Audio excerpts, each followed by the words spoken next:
I'm about to do the second round of a safe practitioner workshop. And one of the things we'll talk about in that workshop is one of the ingredients to being a safe practitioner and keeping yourself as a facilitator, as a practitioner, because you nailed it.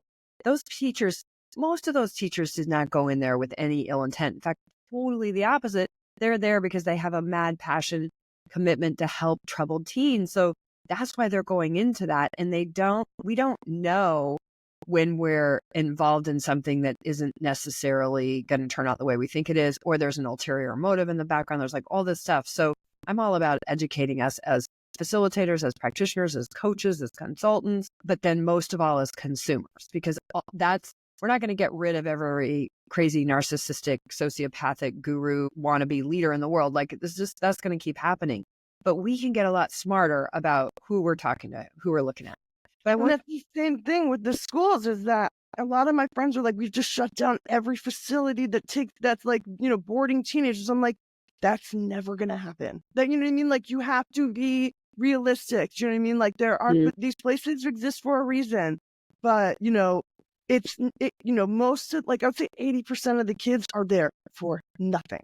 They're there for no reason, and they're treated horrendously for years. You know what I mean? Like, the punishment did not fit the crime, and there was no reason for them to be there in the first place. So that's good. The people that need it, it's hard because sometimes they get good out of it and they're a success story, or sometimes they're given an easier ride, so they will be a living commercial for these places to exist in the first place. Well, I see. Okay.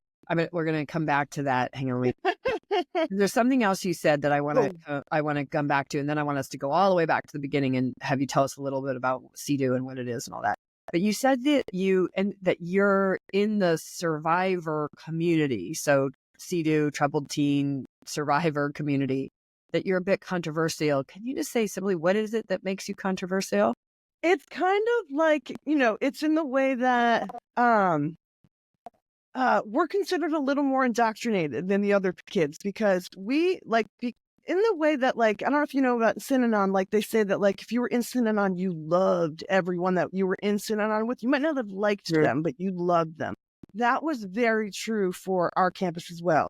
The other schools, like, they trauma bonded because they were forced to, because they went through trauma when they were young, but like, it was different for us. But like, even when I've talked to like other people that like professionally, like, oh, you went to CEDU? Yeah, CEDU survivors are a little weird. Because we had, like, I explain it as like, we were the original version of Coca-Cola with cocaine in it, because we still had that magic or, specialness of, the transformational things that people liked about S, or, any of them.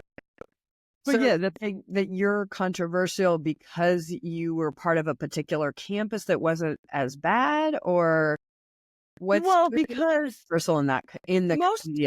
most people that have done this, they can't even ask other like schools what their experiences were like, because they're so traumatized and just trying to tell their one story.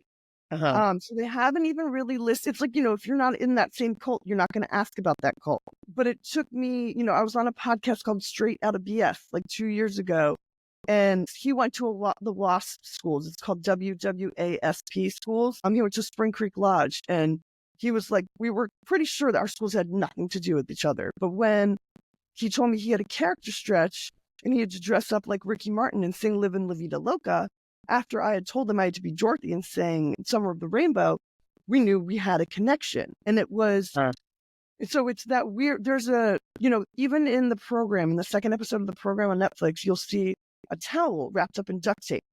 And I know that came from one of the weird, like two of the weird things that we had to do.